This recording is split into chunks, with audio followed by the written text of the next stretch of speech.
नमस्कार, आप देख रहे हैं बुलंद आवाज पूजा सिंह के साथ। दोस्तों, स्वागत है आप सभी का। बिहार सरकार ने जातिगत जनगणना कराने के बाद से पूरे देश की राजनीति का माहौल जो है वो गर्म कर दिया है। भारतीय जनता पार्टी की बेचैनी बता रही है इस बात को कि बिहार सरकार के इस कदम का उनके ऊपर कितना ज़्यादा गहरा असर पड़ा है। भारतीय जनता पार्टी का चेहरा पीला पड़ गया है। ऐसा लग रहा है कि जैसे काटो तो खून नहीं। अब इसमें एक और दिलचस्प और रोचक बात जो है वो और सामने आ गई है। बसपा सुप्रीमो मायावती ने भी बिहार सरकार के इस कदम का समर्थन किया है, स्वागत किया है। उनका ट्वीट आया है। जिस तरीके से वो हमेशा किसी भी मुद्दे पर जब बोलना चाहती हैं तो ट्वीट करती हैं, वो ट्वीट आया है उनकी तरफ से कि ओबीसी की, अनुसूचित जाति की, अनुसूचित जनजाति की लड़ाई हर कदम पर, हर पायदान पर बसपा ने लड़ने का प्रयास किया है और ये जो लड़ाई है इसमें बीएसपी हमेशा से साथ रही है ओबीसी के। तो इस तरीके से समर्थन किया है उन्होंने नीतीश कुमार का और कहीं ना कहीं एक बड़ी चुनौती जो है वो दे दी है भारतीय जनता पार्टी को और योगी सरकार को, क्योंकि उन्होंने योगी सरकार को भी घेरा है कि ऐसा तो उत्तर प्रदेश सरकार को भी कराना चाहिए। वैसे तो जातिगत जनगणना पूरे राष्ट्रीय आधार पर होनी चाहिए, लेकिन शुरुआत जो है वो उत्तर प्रदेश भी करे इस चीज की तो कहीं बेहतर होगा। उन्होंने क्या कुछ कहा है अपने ट्वीट में, ये मैं आपको पढ़ के सुनाती हूँ। आप लोग भी इसे गौर से सुनिएगा, क्योंकि बसपा सुप्रीमो मायावती तभी बोलती हैं जब बोलना बहुत जरूरी होता है। और आजकल जिस तरीके से वो लगभग सभी मुद्दों पर बहुत मुखर होकर के अपनी बात रख रही हैं, बोल रही हैं, ये और ज्यादा ध्यान देने वाली चीज है और इसका मतलब भी साफ निकाला जा सकता है कि उनका झुकाव जो है वो इस समय किस तरफ है। क्या कहती हैं वो, सुनिए। बिहार सरकार द्वारा कराए गए जातीय जनगणना के आंकड़े सार्वजनिक होने की खबरें आज काफी सुर्खियों में है तथा उस पर गहन चर्चाएं जारी हैं। कुछ पार्टियां इससे असहज जरूर हैं, किंतु बीएसपी के लिए ओबीसी के संवैधानिक हक के लंबे संघर्ष की यह पहली सीढ़ी है। ओबीसी के लिए जो संघर्ष किया जा रहा था इतने सालों से, उसकी ये पहली सीढ़ी है, ये जो जनगणना हुई है।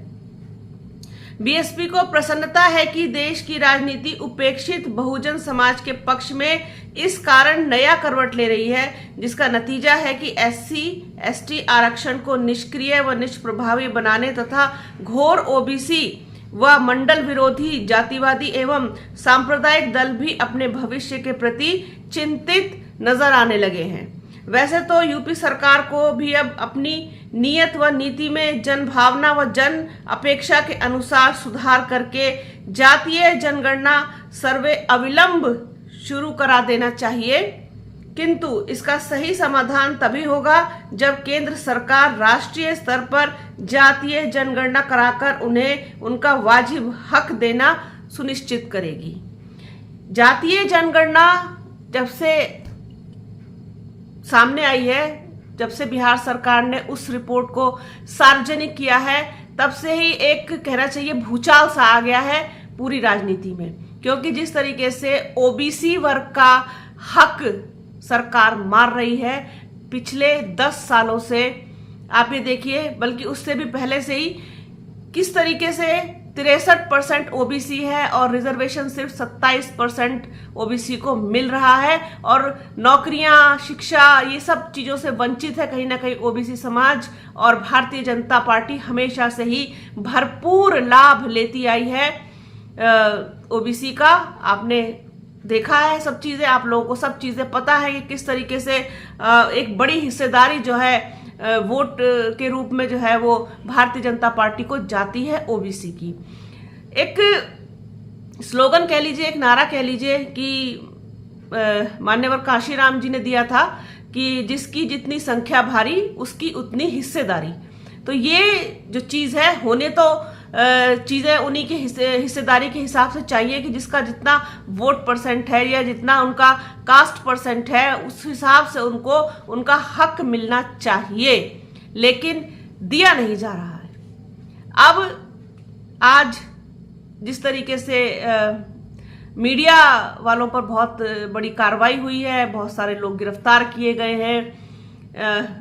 एक कहना चाहिए कि हालांकि कुछ कनेक्शन में इसका इस चीज से नहीं मानती, लेकिन एक बौखलाहट जो है वो भारतीय जनता पार्टी के अंदर देखी जा सकती है, क्योंकि उनकी सबसे बड़ी कमी उजागर हो गई, सबके सामने आ गई। और जिस तरीके से अब बहुजन समाज पार्टी ने भी इस जातिगत जनगणना का समर्थन किया है और अपना समर्थन बसपा सुप्रीमो मायावती ने नीतीश कुमार को दिया है। नीतीश कुमार की पीठ कहीं ना कहीं थपथपाई है उन्होंने कि ये काम जो है बहुत ही ज्यादा अच्छा हुआ और बहुत ही जरूरी था ये होना, और उत्तर प्रदेश में भी ऐसा होना चाहिए। अब आप ये देखिए कि बिहार में हुआ है तो इनको डर किस बात का है। हालांकि ये इस चीज के खिलाफ सुप्रीम कोर्ट में चले गए हैं, 6 अक्टूबर को उसमें सुनवाई होनी है, लेकिन अब चाहे जो भी होता रहे, माननीय न्यायालय क्या सुनवाई करेगा, क्या नहीं करेगा, क्या उसका रिजल्ट आएगा, लेकिन इनकी सच्चाई तो देश ने देख ली, इनकी असलियत देश ने देख ली।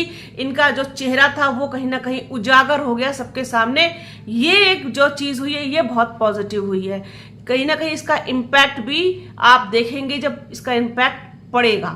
तो ये जो चीज है जनगणना वाली, ये दूसरे राज्य भी अब इस चीज की मांग करेंगे। इस बात का जो है डर भारतीय जनता पार्टी को और प्रधानमंत्री नरेंद्र मोदी को, गृह मंत्री अमित शाह को कहीं ना कहीं सता तो जरूर रहा होगा, क्योंकि ये बच रहे थे इस चीज से, बहुत बचते थे, क्योंकि इन्हें पता था कि अगर ये ऐसा करेंगे या करने देंगे तो फिर असलियत सामने आ जाएगी। और जिस तरीके से लोगों को बेवकूफ ये बना रहे हैं इतने लंबे समय से, वो पोल इनकी खुल सकती है, और वो खुल गई, क्योंकि झूठ की उम्र बहुत लंबी नहीं होती।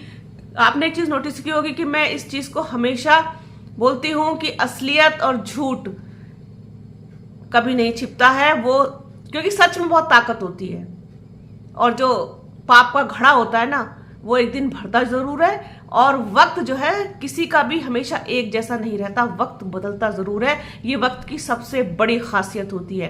हालांकि ये जो बातें मैं कहती हूँ ये इनका पॉलिटिकल जो ये एनालिसिस है इससे कोई लेना देना नहीं होता, लेकिन वास्तविक जीवन से बहुत ज्यादा लेना देना होता है। क्योंकि आप ये देखिए कि जनता जब न्याय करती है ना तो फिर मतलब अद्भुत न्याय करती है, वो देखने वाला होता है, जिस पर आप विश्वास नहीं कर सकते, ऐसा न्याय करती है। तो इस चीज की उम्मीद जो है कहीं ना कहीं पूरा देश कर रहा है 2024 में कि इस देश की जनता के साथ, इस देश की रोती हुई आत्मा के साथ इंसाफ होगा।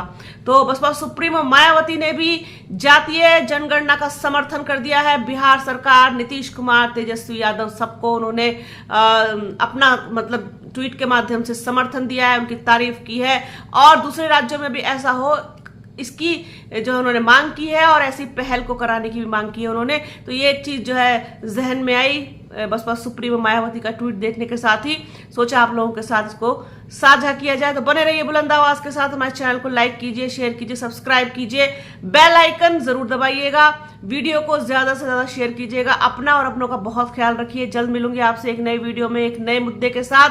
तब तक के लिए जय हिंद।